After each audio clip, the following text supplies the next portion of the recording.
My name is Jasmine, and I was addicted to heroin.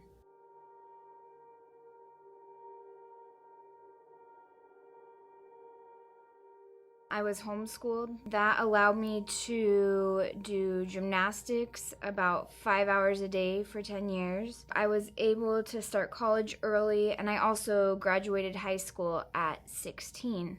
I figured that, I'm like way ahead of everybody, so I can party and let everyone else catch up. Well, I started doing cocaine and drinking on the weekends with my friends.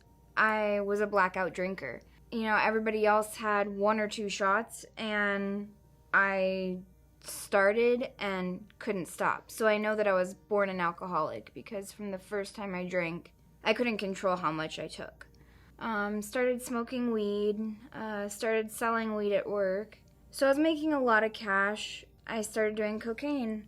And from the first time I tried cocaine, I did it, every day for like 45 days straight. I actually had a German foreign exchange student at the time. I took her to a party with me and let her try it. Some guy kissed me that she liked apparently, and ended up telling my parents what was going on. And so that was the first time that I went to rehab. It had already gotten kind of bad at that point. I was drinking at work, downing bottles of wine, doing cocaine at work, smoking weed.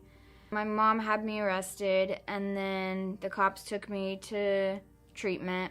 I figured that I would give it a chance since I was still underage and trying to abide by my parents' rules at that time. I met a guy in rehab, and also at that point I wasn't that far gone compared to everybody else that I was in there with, so it kind of just sparked my interest a little bit more rather than deterred me. I ended up using with him when we got out mushrooms, ecstasy, weed, coke, alcohol. My mom actually read my journal, found out that I was dating this guy, and freaked out, so they sent me to New York. So I lived in upstate New York from 17 until I was 18. When I was up there was really nothing to do because I was in the middle of nowhere. The population was only 10,000.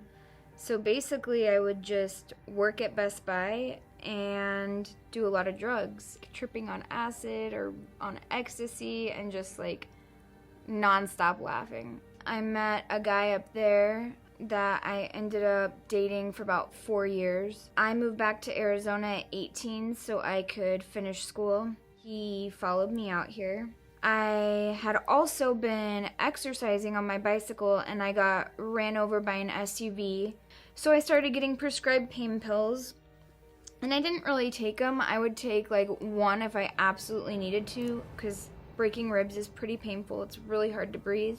My boyfriend would take most of my pills. I wasn't taking them that much at this point. I was still smoking weed every single day. I used my mom's credit card without permission. They were in Florida, and I thought it would be a great idea to just take her car and drive to Vegas and then come back before they even got back. She ended up reporting it, and so I got a felony charge for credit card theft. I didn't think it was a big deal because it was my mom's card, but apparently that was not okay. That was the first time I went to jail for more than a couple hours. I ended up bonding myself out, but I had to spend thousands and thousands of dollars on my bond and on attorneys, and it was just a huge headache, over $100. Then I thought, okay, well, I'm having to spend all this money on court fees, so I need to start stripping. I thought that I could dance even better if I was taking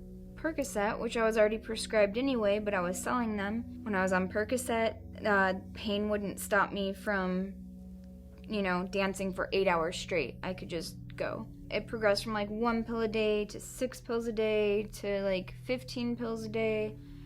And then, eventually I ran out, and my boyfriend was like, oh, you should try this, it's opium. And I didn't even know what heroin was. I just knew that it was bad and that I should not do it. If I had known it was heroin, I wouldn't have tried it, but I did not know what it was, and I smoked it, and it was fucking amazing. It was like the best feeling I ever had.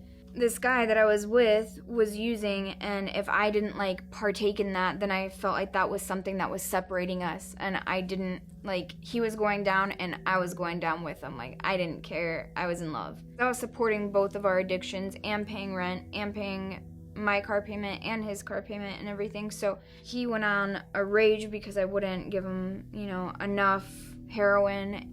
Got the cops called on me, and because he was technically my guest, I was held responsible for that, and I ended up getting evicted. I ended up staying with another friend and met another guy like immediately that night. And I ended up moving in with him, and he also used heroin, and so we used together. We ended up getting raided by the DEA.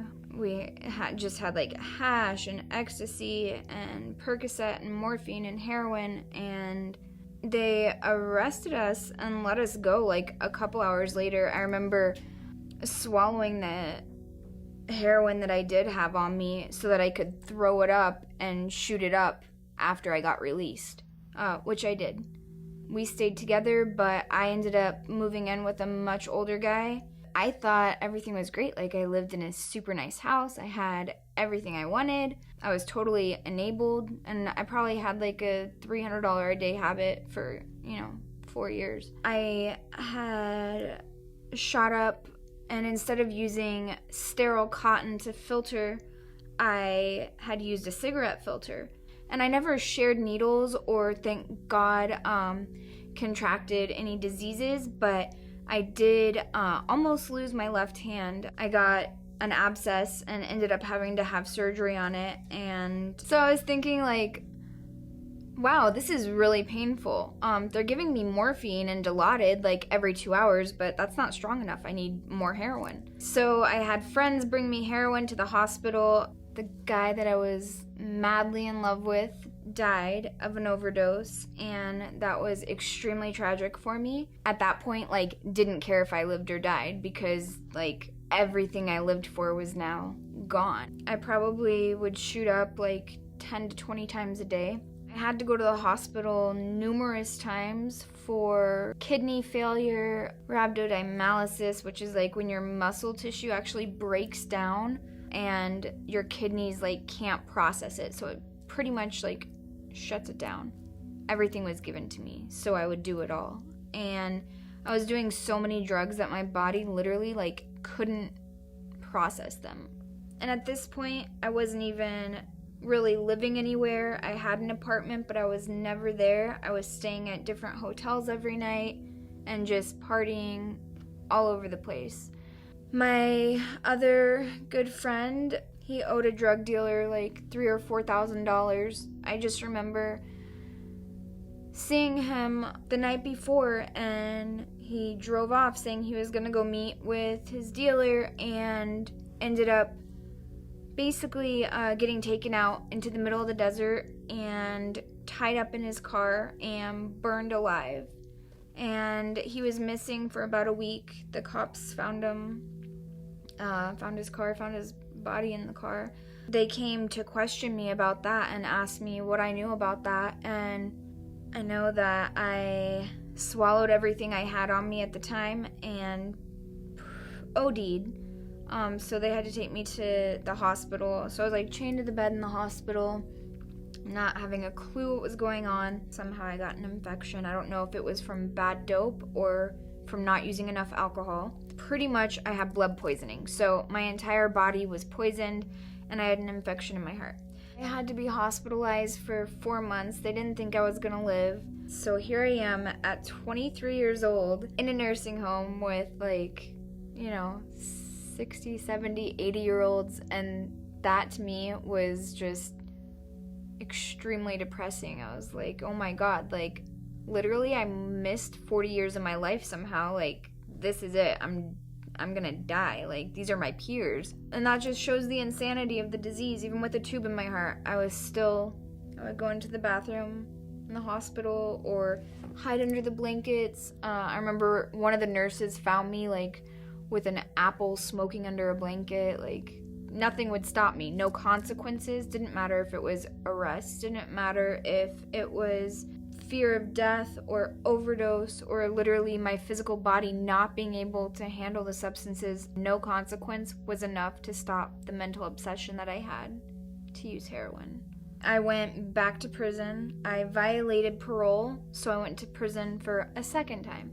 Now this time I was only there for like 3 or 4 months. A guy that I was dating at the time ended up setting up an intervention with my family. I thought I was going to pick up, but everyone just like crying and telling me they wanted Jasmine back and where had I gone. Once I got into treatment, started seeing how life can be without drugs.